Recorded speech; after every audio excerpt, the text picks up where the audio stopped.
antipsicóticos típicos. Alunos Akemi, Antônio, Marisa, Michele, Jéssica e Simone. Consulta médica. Na primeira consulta, o psiquiatra questiona ao paciente o que o trouxe ali, informações sobre ele e seus hábitos, por exemplo, família, trabalho, história interpessoal de doença mental. Esses detalhes são importantes para o médico entender o paciente, é por isso que é muito importante não mentir. Após o primeiro contato, o médico realiza um exame psicológico. Esse exame é baseado em uma tecnologia específica. Portanto, o psiquiatra pode detectar a presença ou ausência de transtornos mentais. Um exame físico pode ser usado para determinar certas doenças tratadas por um psiquiatra, por exemplo, doenças de Alzheimer, derrame e epilepsia. Portanto, os médicos costumam dar ordens para exames como ultrassom e tomografia. Pós-consulta e enfermagem. Na pós-consulta, o enfermeiro é o profissional que promove uma supervisão segura do paciente, bem como a administração de medicamentos e aporte emocional. Equipe interdisciplinar busca promover a reabilitação psicossocial como um indivíduo de cuidado a usuários de drogas, como o acolhimento universal e incondicional ao paciente e seus familiares, levando em conta as necessidades de cada paciente. Realizar avaliações biopsicossociais da saúde, criar e implementar planos de cuidados para pacientes e familiares, participar de atividades de gerenciamento de caso, promover e manter a saúde mental, fornecer cuidados diretos e indiretos. Classificação das drogas antipsicóticas. Drogas antipsicóticas típicas. Classificação: fenotiazinas, alifáticas, piperazina, piperadina, butirofenonas, tiosatina, dibenzoazepinas, dihidroindolanonas. Protótipo: clopromazina, fluvenazina, perfenazina, tioridazina, mesoridazina, haloperidol, pimozide, tiotizene, losapina, molindona. Estratégias do relacionamento terapêutico. Um dos objetivos da assistência de enfermagem é levar o paciente a participar dos esquemas terapêuticos. Esta participação depende dos processos de comunicação, a partir dos quais se estabeleça as relações de confiança necessárias para o paciente diminuir o medo, a ansiedade e permitir à pessoa fragilizada pela doença lutar por seu restabelecimento com dignidade. Nesse sentido, os enfermeiros, além da experiência no uso das tecnologias e do suporte psicossocial, devem estar atento ao processo de comunicação para que o paciente possa manter a percepção de si próprio e da sua realidade. No desenvolvimento do processo terapêutico, existem técnicas de comunicação terapêutica que facilitam a interação do enfermeiro e paciente. A comunicação enfermeiro e paciente é denominada comunicação terapêutica porque tem a finalidade de identificar e atender as necessidades de saúde do paciente e contribuir para a melhora da prática de enfermagem, ao criar oportunidades de aprendizagem e despertar nos pacientes sentimentos de confiança, permitindo que eles se sintam satisfação e segurança. A comunicação precisa ser considerada dentro do seu contexto de ocorrência, ou seja, onde, quando e como ela ocorre.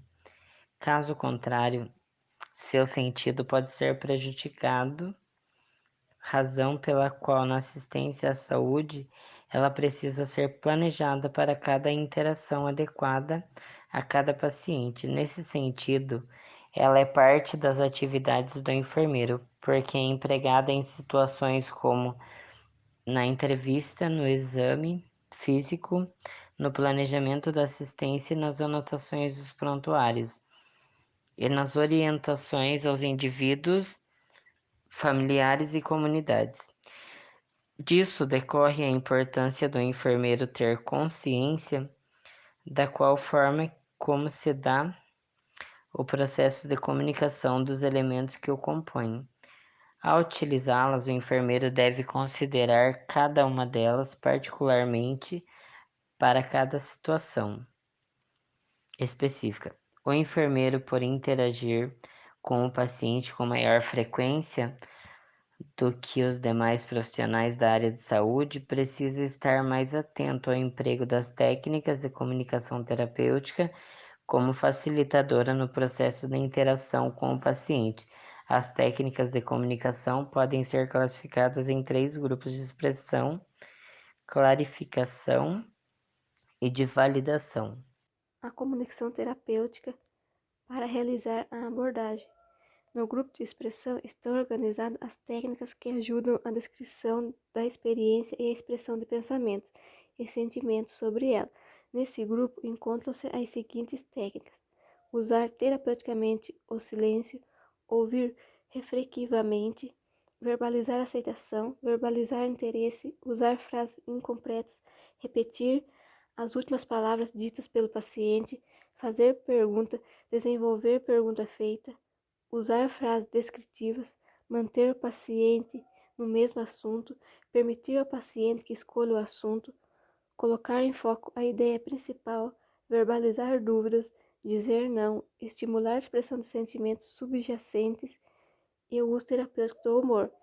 No grupo de classificação estão as técnicas que ajudam a esclarecer o que for expresso pelo paciente. Entre elas podemos citar: estimular comparações, solicitar que esclareça termos comuns, solicitar ao paciente que precise o agente de ação e descrever os eventos em sequência lógica. No grupo de validação, as técnicas permitem a experiência de significação comum do que é expresso e são apresentados como repetir a mensagem do paciente, pedir ao paciente para repetir o que foi dito e sumarizar o conteúdo da interação. As principais orientações relacionadas à interação medicamentosa e também com os alimentos.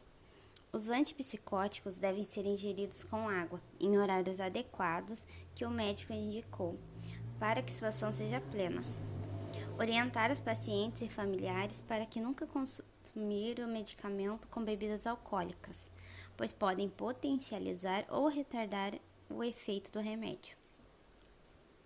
Não é recomendado tomar os antipsicóticos sem se alimentar.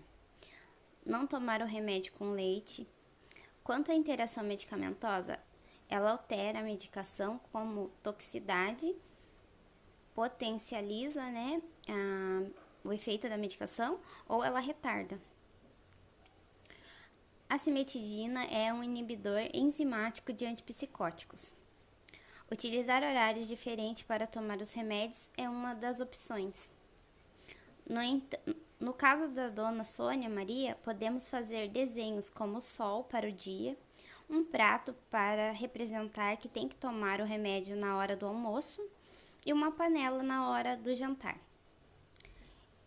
E uma lua para tomar o remédio à noite e colocar na geladeira, em um lugar visível para ela não esquecer, Jamais ingerir os medicamentos com alimentos.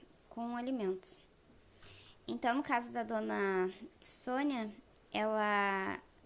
como ela é analfabeta, a gente precisa usar outras alternativas. E se ela tiver mais de um medicamento para tomar junto, que seja indicado pelo médico, que seja para tomar no mesmo horário, colocar as figurinhas na geladeira e também colocar em potinhos separados a quantidade de remédios que ela tem que tomar, orientar, os seus familiares e deixar separadinhos os remédios, a quantidade de remédio que ela deve tomar, com os mesmos desenhos, com os mesmos símbolos, para que ela não se perca e nem deixe de tomar, não se esqueça.